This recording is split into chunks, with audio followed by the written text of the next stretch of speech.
This is Brandon Ross, and I'll be presenting some of my music on May 9th, 2013 at Roulette in Brooklyn, part of the Interpretations music series. I'll be presenting my duo For Living Lovers with bassist Stumo Takeishi and expanding the group into my quartet that I call Blazing Beauty, which will include J.T. Lewis on drums and Stephanie Richards playing brass. The focus of the concert, part of the focus of the concert, will be this interaction between brass, drums, and strings, percussion. I'm going to be playing acoustic guitar, banjo, and electric guitar. So there'll be a range in dynamics as well. And this progression of technologies, which always inform the music in ways that takes a minute to get used to for many people sometimes, but technology continues to push things forward for yay or nay. For Living Lovers, which is my acoustic duo with Stumo Takeishi, developed through our playing together with Henry Threadgill. This was in 1995 in the fall. I heard Stumo performing at a place in the city, and at the time I was in Henry's band Make a Move, and Henry was looking for a bass player. Henry was in India, and I heard Stumo and I thought that Stumo would be the guy for the project. And largely because he was doing something that was very unusual. He was playing electric bass in an ensemble with violin and cello, which were acoustic and just mic'd. And the blend was completely natural, and his sensitivity to that environment really impressed me, as well as his patience and his choices, his musical choices. Stumo and I have a musical chemistry that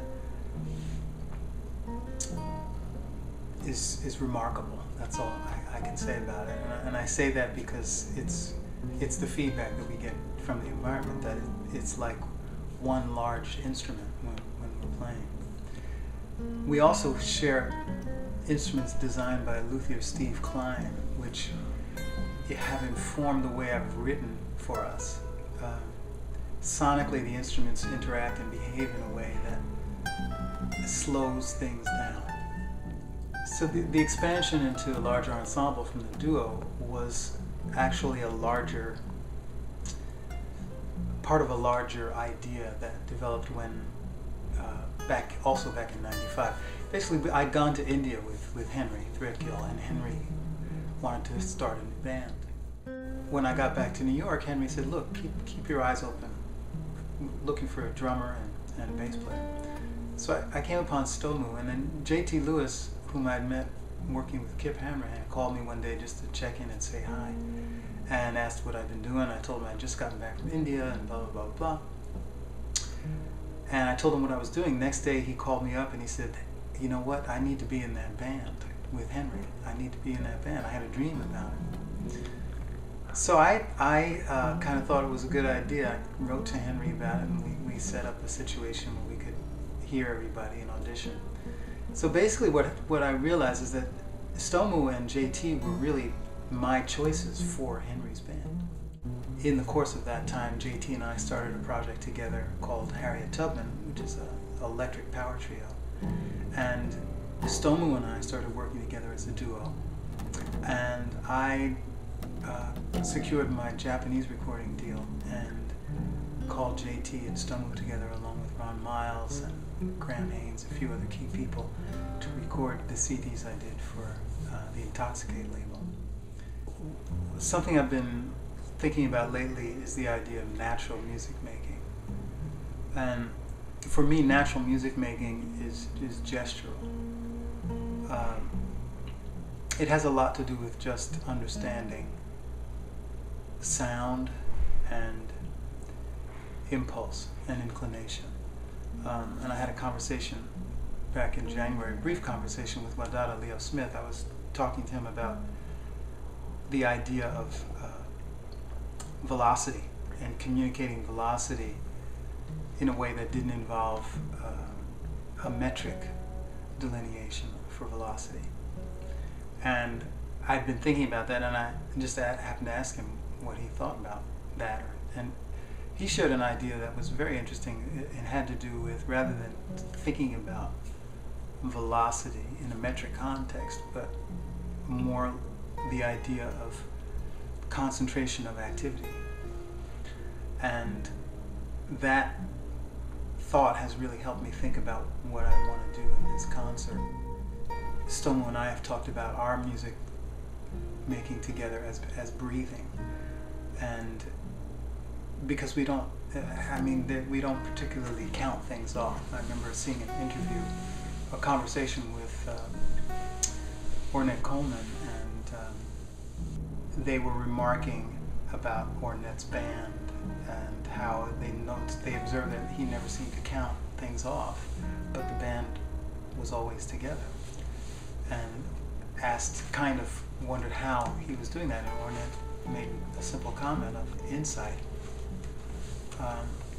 So I've been very interested in these kinds of ideas for a long time. Natural music making, insight, an organic flow, breathing kind of process.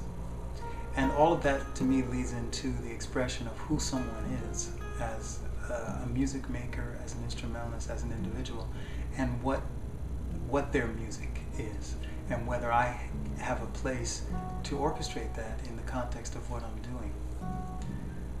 This concert in May, I'm going to be looking at those issues and trying to find a way to convey the idea of this thing just happening. If I'm looking at, the Western system of 12 tones, and I'm dealing with laying these things out on a page in a particular way, that automatically sets up a way of relating to what music is, or at least a representation of music, because that's only a representation naturally. So I've been dealing with a different kind of chart mechanism, a charting mechanism, or directive mechanism visually on the page that is diagrammatic, involves concentric circles and a cross axis, a central axis, so that the lines of activity can move in either direction along a horizontal plane and a vertical plane, and then there are quadrants of information that have tonal direction and harmonic direction within that, and intervallic direction for behavior within a certain period of duration. So I'm going to be looking at exploiting that system and that direction in the context of some of the other music I've done, which will come from some of my Japanese recordings, costume and puppet, and some newer things that I've been working on over the last couple years or so. But the idea of free playing, from my point of view, wants to have a direction, be directionally driven towards something. And yet allows many pathways to get to that thing. Because it's the vocabulary and the language, it must have been Ornette Coleman, probably. I was talking to him once, and he was speaking about how many people play the instrument rather than the idea. And that their playing ends up being dominated by the instrument that they're playing, rather than using the instrument to serve the idea that's part of their intention.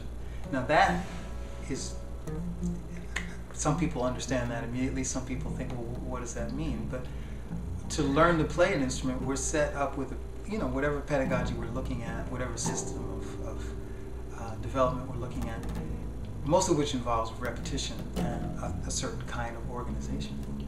All of that is going to lead to the outcome of what you tend to do and how we look at something. I'm just referencing things that people that I've admired or worked with or talked to have said to me over the years. I remember having a conversation with Henry Threadgill once, and we were talking about music and different things, and he said, Brandon, technique is the result of music, not the other way around. And to give just a moment of thought to that, it's very logical. It makes perfect sense. And as I have guitar students these days, and some come to me who are beginning and learning things, and they say, "Oh, I have this habit. I put the thumb here. I know that's wrong." I said, "No, look, there's no wrong thing that you can do, because if you asked me to play something like that, I don't play that way, so I'll get something different out of it. But that technique is valid if you're playing something that calls for it. So it's not, and even that would be the result of what kind of music are you trying to get out there? What statement are you trying to make? So use that means, and then a technique evolves out of that."